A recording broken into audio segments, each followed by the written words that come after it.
Olá, eu sou Janete Carmo, licenciada em Ciências da Natureza, especialista em ensino de biociências e saúde, mestra em ensino, filosofia e história das ciências. Atualmente estou como orientadora do C10 e para esse webinário nós vamos aqui estabelecer uma conversa sobre a elaboração de instrumentos de pesquisa na pandemia. E neste caso a gente vai falar de questionário. O questionário, ele é um instrumento de coleta de dados que é constituído por uma série de perguntas ordenadas,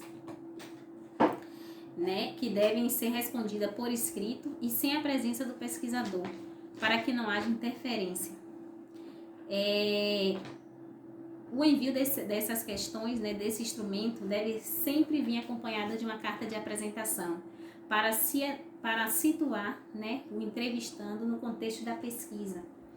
Esse questionário, ele pode chegar às mãos do entrevistando por meio do próprio pesquisador, por correio convencional, por e-mail, que é uma das alternativas, tanto por e-mail como mensagem com link para a página eletrônica. É um dos importantes itens nesse momento, uma boa alternativa nesse momento de pandemia que estamos vivendo e temos que estabelecer o distanciamento social, mas por outro lado, a gente também quer fazer a aplicação desse questionário e alcançar um grande número de pessoas em contextos diferentes. Então, essa é uma boa alternativa.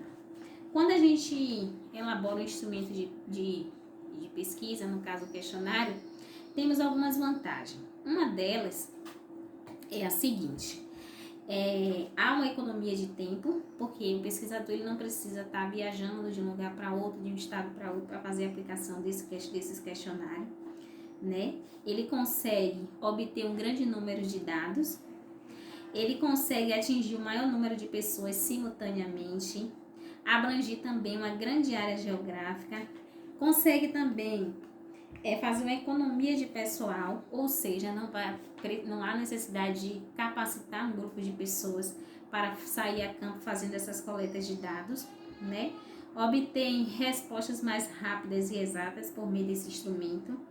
O entrevistado ele também tem liberdade de respostas, ele pode manter o anonimato se assim ele optar, se ele não quiser ser identificado na pesquisa, e ele pode levar o tempo que for necessário para responder. O pesquisador ele não vai estabelecer limite de tempo para que esse participante responda essas questões. Porém, ele também implica no pesquisador ter e levar em conta alguns cuidados, como, por exemplo, conhecer o assunto com profundidade. Não dá para a gente elaborar um questionário de pesquisa de uma forma supérflua, sem ter domínio de conteúdo, sem ter domínio do conhecimento, da área que a gente está pesquisando. Devemos ter cuidado na hora de selecionar as questões que vamos colocar nesse instrumento. Devemos limitar também a questão da extensão, evitar perguntas muito longas sem nenhuma finalidade, É bom também a gente já trazer essas perguntas codificadas para facilitar a tabulação dos dados no final, Indicar também qual é a entidade organizadora, é importante que esse instrumento traga isso.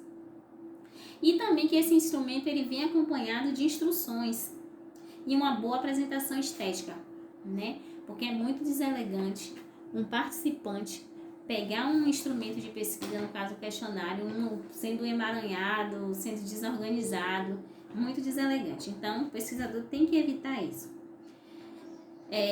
Na elaboração também desse instrumento, é importante que o pesquisador obedeça a alguns princípios na hora da formulação dessas perguntas, como, por exemplo, devemos formular perguntas de forma simples de entender, de forma concreta e precisa, evitar essas perguntas com palavras muito rebuscadas, que dificulte o acesso do participante. Devemos considerar o grau de conhecimento de informação das pessoas que farão parte dessas entrevistas, evitar palavras de formulação ambivalente, que no caso tenha duplo sentido, evitar perguntas sugestivas, a gente deve ser direta, e evitar também perguntas indiscretas, que possam causar um certo desconforto ao participante. Existem diferentes formas da gente elaborar essas perguntas para fazer parte desse instrumento. Uma delas são as perguntas abertas, pois as perguntas abertas, ela não exige, né, que a gente estabeleça a categoria, né, que a gente já tenha categoria pré-estabelecida. O entrevistado, ele pode responder de forma espontânea,